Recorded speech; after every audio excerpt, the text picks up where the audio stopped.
여러분 반갑습니다. 오늘 우리가 읽은 사무엘하 21장 15절에서 22절의 말씀을 가지고 물꼬를 트는 사람이라는 제목으로 함께 우리 같이 말씀을 나누겠습니다. 오늘 본문의 내용은 이스라엘과 블레셋의 2차 전쟁 때 상황입니다.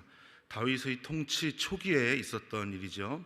그러므로 오늘 본문에 나오는 다윗은 노인이 아닙니다. 15절에 보면 다윗이 피곤하다고 나와 있는데요, 이 피곤함에 해당하는 히브리어 원어의 의미가 뭐냐 하면 음식이나 물을 제대로 마시지 못해서 겪는 일을 포함하는 야생에서 생활하는 것으로 인한 정신적, 육체적 기진맥진이다라고 그렇게 이해하시면 되겠습니다. 영어 성경에는 became exhausted라고 그렇게 번역이 되어 있습니다. 완전히 탈진한 상태죠.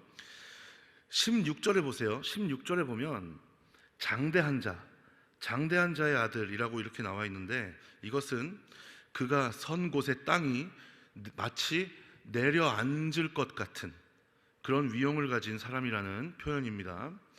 그리고 1세겔은 11.5g인데요 16절에 나오는 이 거인이 가진 창의 무게가 300세겔이라고 나오죠.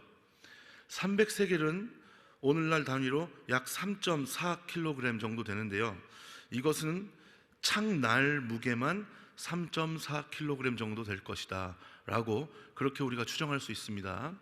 그렇게 생각하시면 되겠어요. 자, 그런데 이 이스비브노비라고 하는 이 거인은 피곤에 기진맥진하는 다윗을 나는 처치할 수 있을 거다라고 확신을 했나 봅니다. 그러나 그때 다윗의 수하 아비새라고 하는 사람이 그를 어떻게 했어요? 성경에 보면 쳐 죽였다라고 그렇게 나오죠. 그리고 다윗의 군사들은 너무나 지쳐있는 다윗이 더 이상 전쟁에 참전하는 것을 어떻게 했죠? 만류했어요. 그렇죠? 왜냐하면 다윗은 이스라엘의 상징과 같은 그런 등불과 같은 존재였기 때문이다라고 오늘 우리가 읽은 본문에 나와 있습니다. 자, 이 일이 있은 후에 고비라고 하는 장소에서 다시 싸움을 하게 되었는데, 자기 휘하에 4,000명 정도 되는 군사를 거느린 군대 장관 다윗의 30용사 중에 한 명이었던 십부게라고 하는 사람이 삽이라는 거인족의 후예를 무찔렀다라고 그렇게 나옵니다. 그리고 또다시 고비라고 하는 곳에서 전투가 벌어졌는데, 이때는 다윗의 부하 중에서 엘하난이라고 하는 사람이 다윗이 우리 지난 주일에 물맷돌 하나를 가지고 헤드샷 한 방으로 보내버린 골리앗의 동생 라흠이라고 하는 거인을 물리쳤다고 나와 있죠.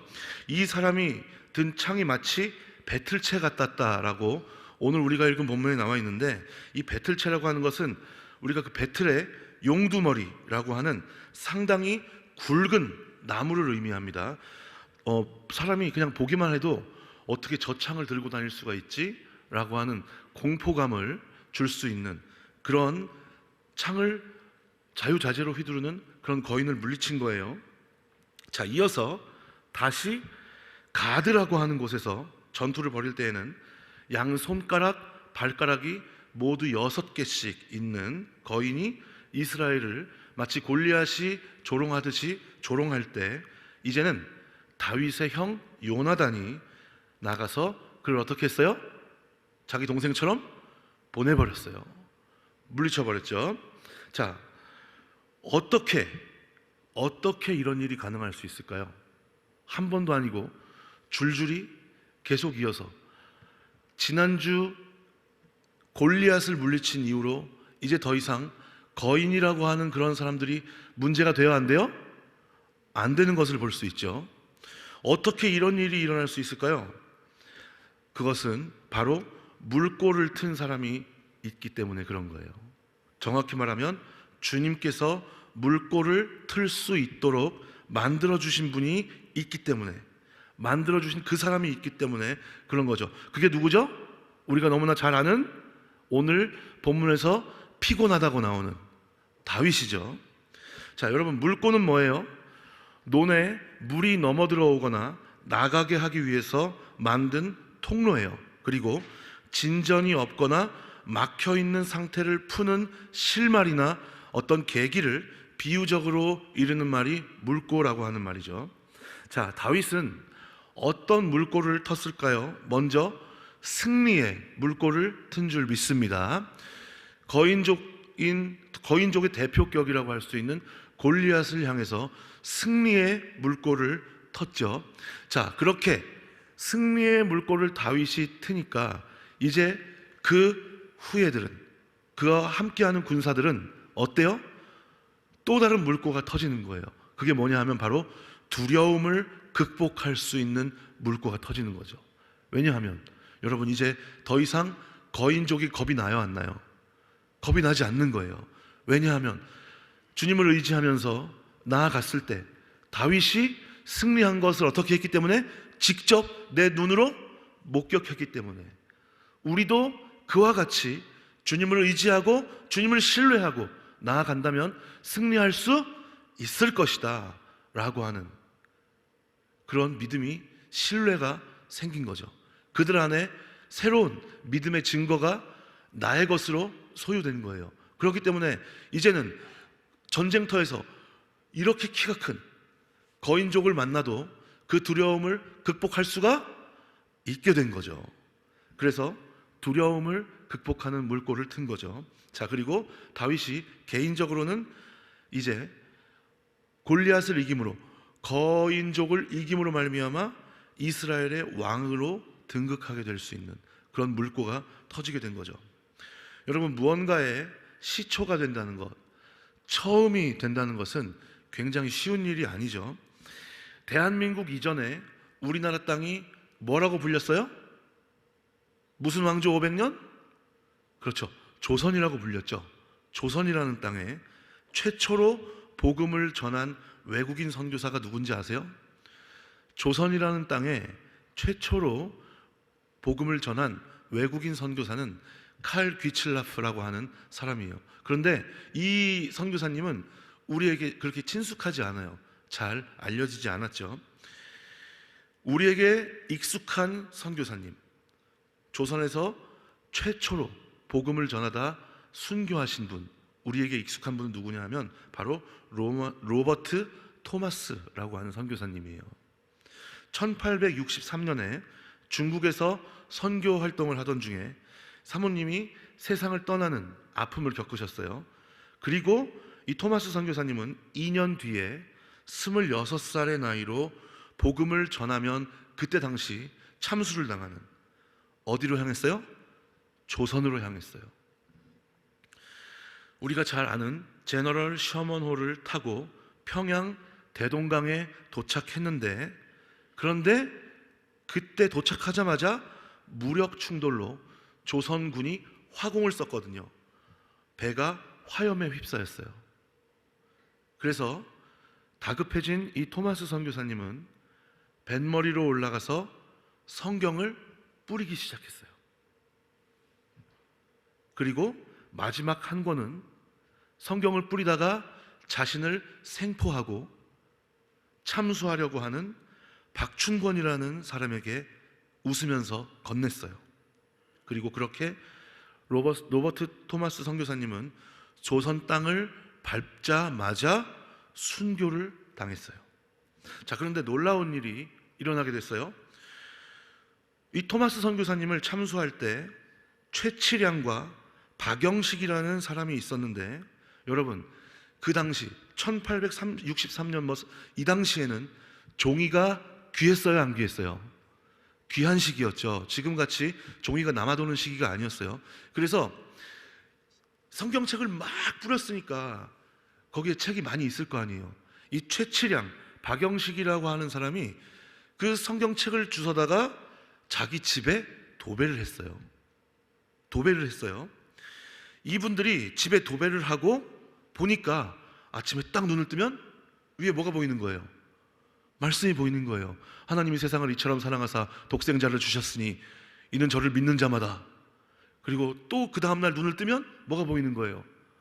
말씀이 보이는 거예요. 주 예수를 믿으라. 그리하면 너와 내 집이 구원을 얻으리라. 이런 말씀이 보이는 거예요. 그런데 정말 이렇게 보이는 말씀을 통해서 예수님을 영접하고 평양 최초의 교회인 널다리골 교회를 세우게 되었어요. 이 널다리골 교회는 우리가 잘 아는 1907년 평양 대부흥운동이 일어난 장대현 교회가 돼요. 그리고 이 교회 종소리를 들을 때마다 여러분, 선교사님을 참수했던 박춘권이라고 하는 분의 마음이 어땠겠어요? 되게 기뻤을까요? 아니죠. 종소리가 날 때마다 자신에게 웃으면서 마지막으로 성경을 건네고 최후의 기도를 드리면서 순교했던 이 토마스 선교사님의 얼굴이 자꾸 떠오르는 거예요. 그래서 이 박춘권이라고 하는 분도 결국에는 선교사님을 참수한 그 죄를 회개하고 예수님을 영접하고 장로님이 됐어요. 그리고 남은 생애를 불꽃같이 헌신했다고 해요. 여러분, 그렇게 조선의 새로운 복음의 역사가 시작될 수 있었어요. 여러분, 어떻게 이런 일이 가능할 수 있었을까요? 이런 일이 가능했던 이유는 성령의 역사를 통해서 가능한 줄 믿습니다. 그러면 이 성령의 역사는 무엇을 통해 일어났을까요? 이렇게 복음의 꽃이 피어날 수 있도록 해주신, 그리고 1907년에 누구도 상상하지 못했던 그 대부흥, 평양 대부흥을 경험할 수 있도록 해주시고 오늘날 여기까지 우리가 이렇게 성장할 수 있도록 해주신 그 은혜는 어떻게 일어날 수 있었을까요? 그것은 성령의 역사를 통해서 일어났고, 성령의 역사는 바로 순종을 통해서 일어난 줄 믿습니다.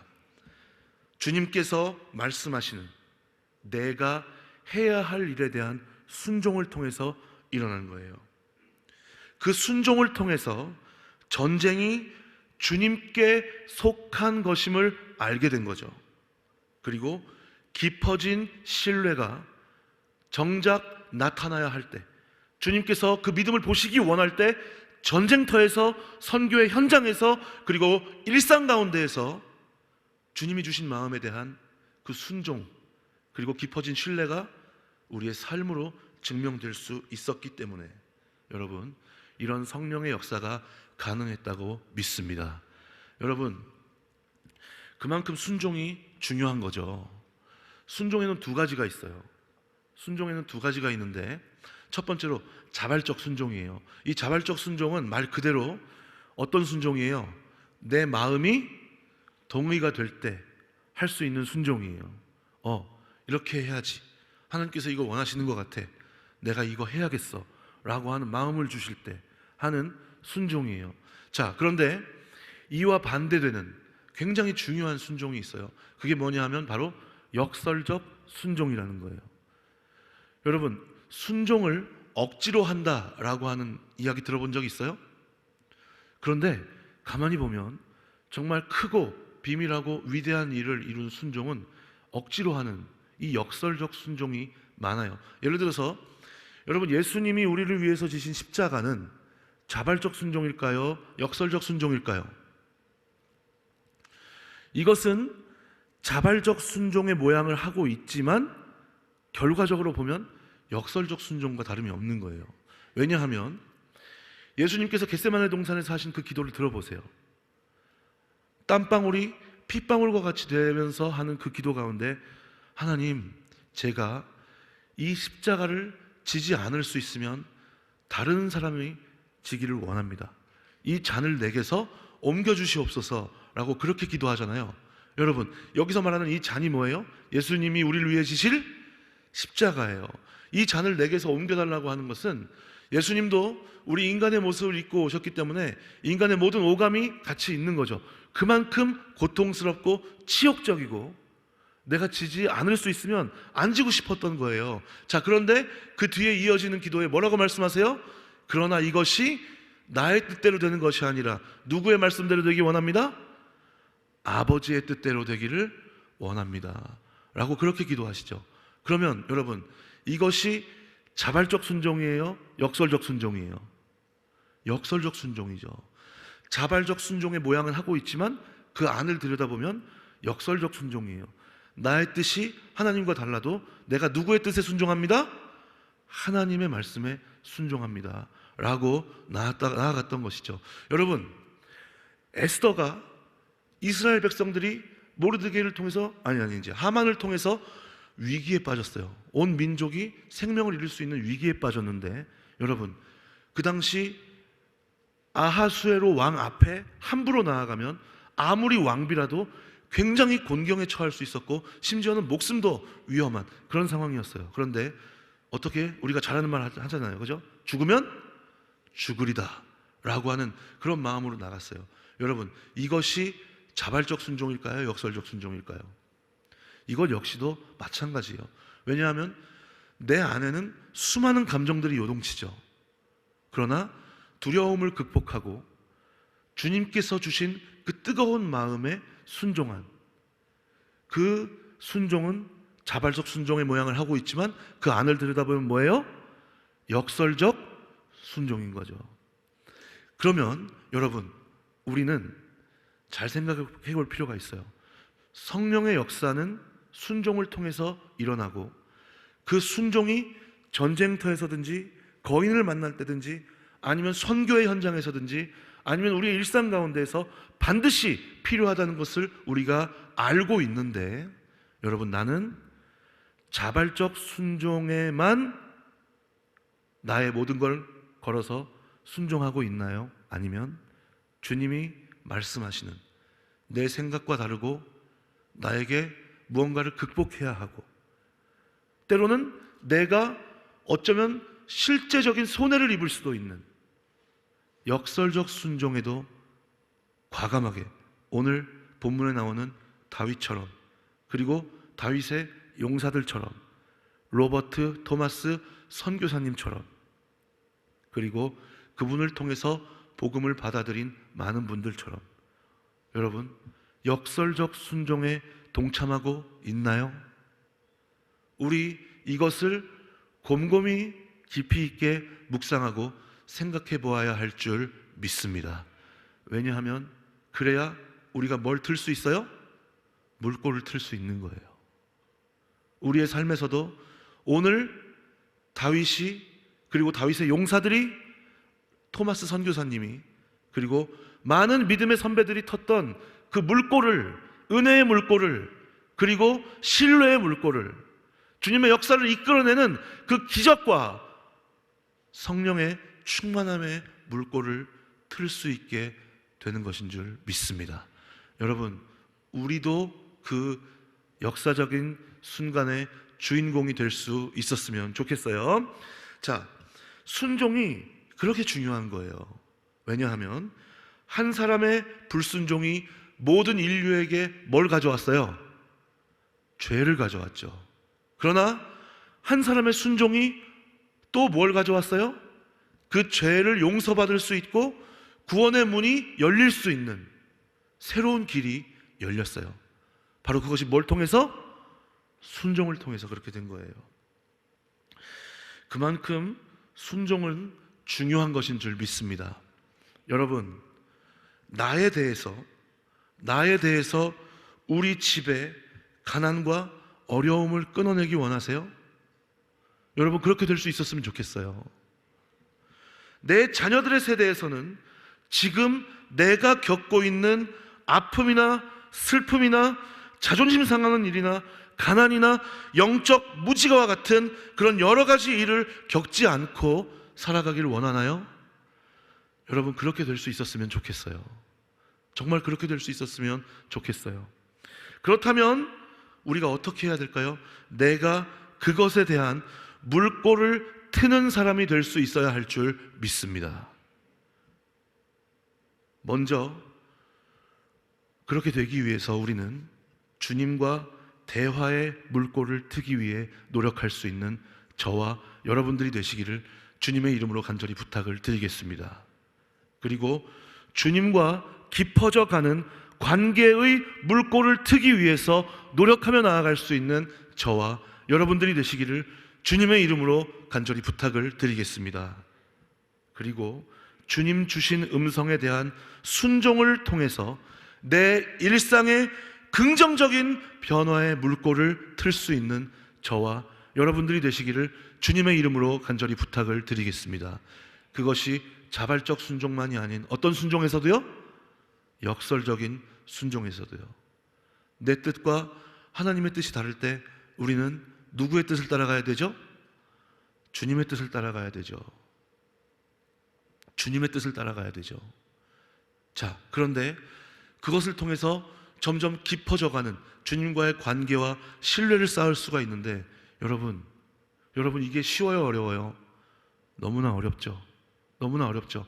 여러분, 성령님께 도움을 구하며 나아갈 수 있는 저와 여러분들이 되시기를 주님의 이름으로 간절히 부탁을 드리겠습니다. 나의 능력으로 할 수 없기 때문에 우리는 누구의 능력을 통해서요? 성령님의 능력을 통해서 더 긍정적인 삶의 변화와 순종을 통해 우리가 그렇게 나아갈 수 있었으면 좋겠어요.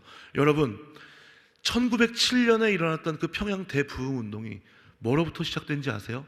한 사람의 회개로부터 시작됐어요. 한 사람의 회개로부터 시작되었는데 어떻게 시작되었냐 하면 이제 부흥회 같은 그런 사경회가 끝나고 기도하는 시간이 있는데 한 사람이 앞에 나와서 이런 이야기를 했어요. 저는 죄인입니다. 어떤 죄인이냐 하면 어떤 선교사님이 어떤 분이 저에게 자신이 이제 이 땅에서 숨을 거두면서 돈을 맡겼는데 이것을 하나님의 일에 귀하게 써달라라고 하는 그런 말을 하면서 돈을 맡겼는데 불쌍한 사람을 도와주고 귀하게 써달라라고 그렇게 돈을 맡겼는데 이것을 제가 착복하였습니다. 이것을 제가 어떤 사람에게 나눠주지 않고 그냥 제 마음대로 사용하였습니다 라고 하는 이런 회개의 고백부터 시작이 되었어요. 여러분, 그런데 이분이 이렇게 나와서 자신의 치부를 드러내면서 저는 죄인입니다, 저는 정말 죽을 죄를 졌습니다, 씻을 수 없는 죄를 지었습니다 라고 하는 이 고백을 하는 게 쉬웠을까요? 어려웠을까요? 너무나 어려웠겠죠. 자신의 모든 걸 걸었을 거예요. 그 마음에는 수많은 감정들이 요동쳤을 거예요. 자, 하지만 하나님은 그에게 뜨거운 마음을 주셨어요. 어떻게 해라? 용기를 내고 나아가서 회개하라 라고 하는 그런 마음을 주셨어요. 여러분, 이런 음성에 순종하는 것, 이런 음성에 순종하는 것이 여러분 자발적 순종의 모양을 하고 있지만 그 안을 들여다보면 뭐라고요? 이거는 충분히 역설적인 순종이에요. 우리도 이런 순종에 동참해서 우리 교회 가운데, 우리의 일상 가운데 긍정적인 변화를 가져올 수 있는, 변질이 아닌 긍정적인 성령의 역사와 변화를 가져올 수 있는 물꼬를 트는 저와 여러분들이 되셨으면 좋겠습니다. 그것으로 인해서 저 100여 년 전에 정말 큰 부흥이 일어났어요.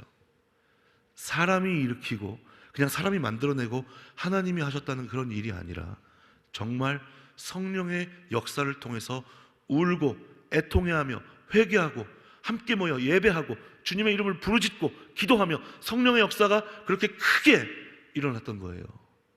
여러분, 그런데 그때는 오히려 더 먹고 살기 힘든 시절이었죠. 그런데 먹고 살기 좀 편해진 지금은 왜 그런 성령의 역사가 보이지 않는 걸까요? 혹시 그것이 주님께서 우리에게 말씀하시는 그 역설적인 순종으로 나아가야 하는 그 부분에 있어서 우리가 오늘 본문에 나오는 다윗의 군사들과 같이, 토마스 선교사님과 같이, 아니면 그분이 전한 복음을 통해서, 말씀을 통해서 받아들이고 용기 있게 행동하신 그분들과 같이 우리가 행동하지 못해서는 아닐까요? 여러분, 우리 이 문제에 대해서 깊이 있게 고민해 봐야 할 줄 믿습니다. 그래야 여러분 어떻게 되는 거예요? 우리 청년부 안에도 그 거룩한 부흥과 성장의 물꼬가 트일 줄 믿습니다. 우리가 서로 하나 되어서 우리 공동체를 위해서 기도하고 서로 섬기며 서로 아껴주고 기도하며 나아갈 때 여러분 모두가 어렵다고 하는 이 시기에도 관계의 회복은 일어날 줄 믿습니다. 부흥과 성장이 일어날 줄 믿습니다. 그리고 말씀으로 하나 되고 그리고 주님께서 기뻐하시는 그 공동체로 더욱 나아가게 될 줄 믿습니다. 여러분 그게 무엇으로부터 시작된다고요? 바로 순종으로부터 시작된다는 거. 자발적 순종이 다가 아니라 역설적 순종도 중요하다는 것, 여러분 우리 잊지 않을 수 있는 저와 여러분들이 되시기를 주님의 이름으로 간절히 부탁을 드리겠습니다. 여러분 말씀을 정리할게요. 우리가 물꼬를 트는 사람이 되는 것은 다른 것에 있지 않습니다. 우리의 능력으로 할 수 없는 거예요. 그것은 오직 성령께서 그렇게 될 수 있도록 만들어 주셔야 가능한 일인 줄 믿습니다. 여러분 우리 성령님께 더욱 도움을 구하며 나아갈 수 있는 저와 여러분들이 되셨으면 좋겠습니다. 성령님이 뭘 원하시는지 우리가 깊이 있게 알기 위해서 애쓰고 몸부림칠 수 있었으면 좋겠어요. 주님, 제가 어떻게 해야 하겠습니까? 무엇을 해야 하겠습니까? 하나님의 뜻이 어디에 있습니까? 알 수 있도록 지혜를 주시옵소서. 우리 그렇게 기도하며 나아갈 수 있는 여기 모인 우리 모두가 되었으면 좋겠습니다. 자, 그런데 그걸로 끝이 아니죠. 주님께서 지혜를 주시면 어떻게 해야 돼요? 순종해야죠. 그건 역시도 우리의 힘으로 되지 않는 것이기 때문에 주님, 내 뜻보다 주님의 계획이 더 크고 더 위대하심을 믿습니다. 주님의 계획 가운데, 주님의 말씀 가운데 그것이 제 뜻과 달라도 제 생각으로는 미치지 못하는 그러한 일이어도 믿음으로 순종하며 나아갈 수 있도록 용기와 믿음을 더하여 주시옵소서. 그렇게 기도하며 나아갈 수 있는 저와 여러분들이 되셨으면 좋겠습니다. 그렇게 나아가는 가운데 우리의 삶에서도 더욱더 깊어진 주님과의 만남의 물꼬가, 그리고 신뢰의 물꼬가, 그것을 바탕으로 성령의 역사가 이어지고 주님을 찬양하며 영광 돌리는 그 믿음의 현장에 저와 여러분이 주인공으로 서게 되기를 주님의 이름으로 간절히 부탁을 드리겠습니다. 그리고 그것은 비단 이 땅에서뿐만이 아니라 주님께서 다시 오시는 그날 모든 것을 결산할 때 주님께서 우리의 믿음을 참된 믿음으로 인정하시는 그 문제에 있어서 아주 중요한 역할을 한다는 사실을 잊지 않을 수 있는 저와 여러분들이 되시기를 주님의 이름으로 간절히 부탁을 드리겠습니다. 그래서 나중에 주님 앞에 서는 그날 잘했다 칭찬하시며 우리를 안아주시고 약속된 천국을 유업으로 소유할 수 있도록 해주시는 그런 복된 인생을 살아가는 저와 여러분들이 되시기를 주님의 이름으로 축원합니다. 기도하겠습니다. 하나님 감사합니다. 주님, 우리의 삶에서도 물꼬가 터지기를 원합니다. 주님, 주님의 성령의 역사의 물꼬, 그리고 더욱더 깊어지는 신뢰의 물꼬, 그리고 내가 더욱더 주님 앞에 순종하며 나아갈 수 있는 그런 용기와 믿음의 물꼬가 터질 수 있도록 주님 인도하여 주시옵소서. 주님 앞에 더욱더 묻고 주님의 뜻에 따라 나아갈 수 있는 우리 모든 인생이 될 수 있도록 인도하여 주시옵시고, 그렇게 나아갈 때 오늘 우리가 읽은 본문에서 나오는 그 거인족이 두렵지 않은 그런 담대함이 우리에게도 있을 수 있도록 인도하여 주시옵시고, 이 세상 가운데에서 영적 전쟁으로 승리하며 나아가고 더욱더 주님과 신뢰의 관계가 깊어지는 하나님의 자녀 예수 그리스도의 제자의 삶이 될 수 있도록 주님 인도하여 주시옵소서. 예수님의 이름으로 감사하며 기도드리옵나이다. 아멘.